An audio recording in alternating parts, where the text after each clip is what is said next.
Salut à tous et bienvenue sur 01net TV pour l'IFA 2014. Nous sommes à Berlin et c'est Samsung qui ouvre le bal, François. Et Samsung qui en met partout, si je puis dire, avec un masque de réalité virtuelle. On va en parler dans une autre vidéo parce que c'est l'une des grosses annonces. Ouais. Et le nouveau Galaxy Note 4. Il est là, on vous dit tout. Et donc forcément, Samsung, tous les ans, lors de l'IFA, annonce un nouveau Galaxy Note. Et là, on passe à la version 4, la nouvelle version du 3. Pas beaucoup de changements. Non, c'est vraiment cosmétique. Il est un peu plus fin. Ils ont un petit peu retravaillé l'arrière, le matériau, vous savez, cette espèce d'imitation cuir.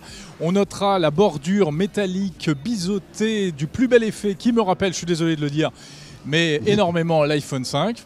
Voilà, qui est d'ailleurs aussi sur le Galaxy Alpha, qui sera le concurrent frontal de l'iPhone 6 qui sortira dans quelques semaines.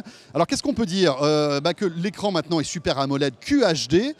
En fait, ce qui change par rapport au 3, c'est qu'il a les spécifications techniques du Galaxy S5 avec un processeur plus puissant, un capteur de 16 mégapixels à l'arrière, 3,7 mégapixels à l'avant pour faire des selfies de bonne qualité. On voit que Samsung suit la mode du selfie aujourd'hui et a donc mis un refresh sur son capteur photo avant. Ils ont amélioré un petit peu le stylet avec de nouvelles fonctions. Vous pouvez plus facilement capturer par exemple une série d'images, les sélectionner un peu comme avec une souris sur un ordinateur, c'est plus fluide. Et puis Samsung essaie de retrouver aussi un toucher du vrai stylo avec le nouveau S Pen sur l'écran du Galaxy Note 4. On nous explique qu'il est hyper sensible et que la sensitivité de ce stylet a été améliorée. Comme toi qui est très sensible, donc exactement, tout va bien. Alors voilà. Ne m'énerve pas. Particularité, il y aura pas mal d'accessoires. Montblanc, le fabricant, entre autres, de stylos, sortira un stylo, un S Pen compatible Galaxy Note 4. Ah ben, Samsung joue carrément la carte de la mode. Et du luxe, parce que du luxe, avec d'une part Montblanc et aussi Swarovski.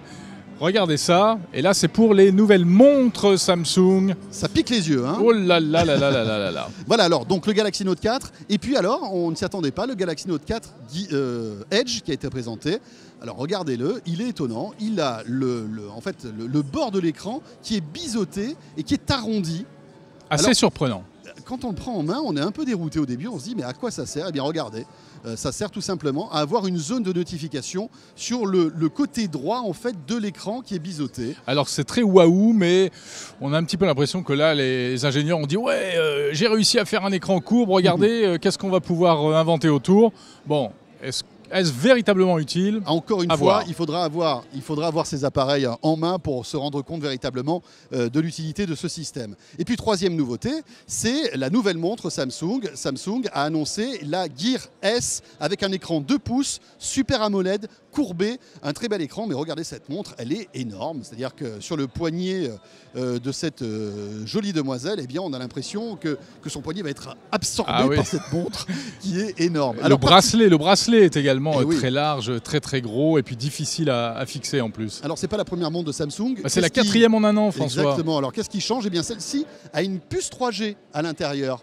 Pourquoi? Parce que en fait, vous allez pouvoir la déconnecter de votre smartphone. Si par exemple vous allez courir, eh bien vous serez toujours connecté, vous aurez toujours des notifications, vous recevrez toujours vos SMS via cette deuxième puce qui sera liée en fait à votre abonnement de la puce principale. Elle est complètement autonome, c'est un véritable smartphone qui se porte au poignet. Oui. Revers de la médaille, il ne s'en cache pas. Et ici, les gens de Samsung nous annoncent une autonomie d'une demi-journée. Minable, quoi. C'est pas terrible. Ouais. À noter qu'il y aura un capteur UV à l'intérieur, plus le capteur cardiaque bien sûr.